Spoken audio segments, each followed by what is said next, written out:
حضرت جریر بن عبداللہ جب یہ بیعت کرنے آئے، بیعت کے لیے اللہ کے رسول صلی اللہ علیہ وسلم کے سامنے آئے اور ہاتھ آگے کیا تو آپ صلی اللہ علیہ وسلم نے پہلے ہاتھ کو آگے کیا اور پھر ہاتھ کو کھینچ لیا۔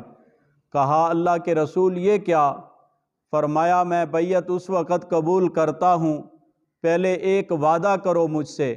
کہا سرتاج رسول وعدہ کیا ہے؟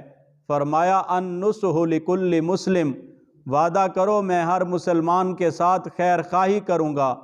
کہا بایعت النبی صلی اللہ تعالی علیہ وسلم علی النصح لکل مسلم، میں بیعت کرتا ہوں اس وعدے کے ساتھ کہ جب تک زندہ رہوں گا ہر ایک کے ساتھ خیر خواہی کروں گا۔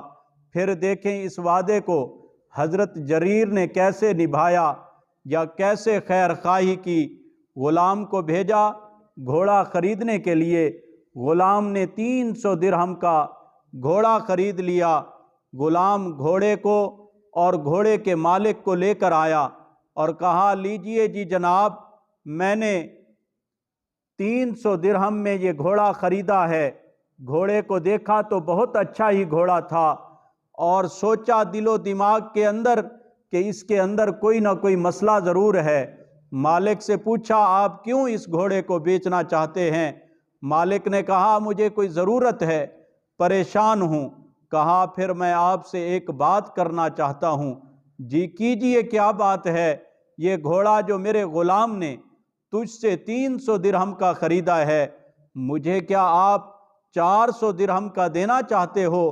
اس نے کہا ذالک الیک یا ابا عبداللہ، کہ آپ اگر اتنے کا لینا چاہتے ہیں تو اسی طرح کر لیں۔ کہا مجھے 500 کا دینا چاہتے ہو؟ اس نے پھر وہی جواب دیا۔ اسی طرح 100 کر کر کے بڑھاتے گئے۔ غلام نے جو 300 درہم کا گھوڑا خریدا تھا 800 کا خرید لیا۔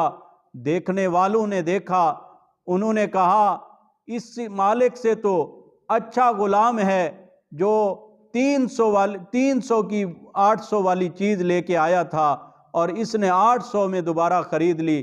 فرمایا خاموش ہو جاؤ، جب میں نے آپ صلی اللہ علیہ وسلم کے ہاتھ پر بیعت کی تھی، مسلمان ہوا تھا، میں اللہ کے احکامات کو ماننے کے لیے تیار ہوا تھا، تو ایک وعدہ میں نے کیا تھا کہ ہر ایک کے ساتھ میں خیر خواہی کروں گا۔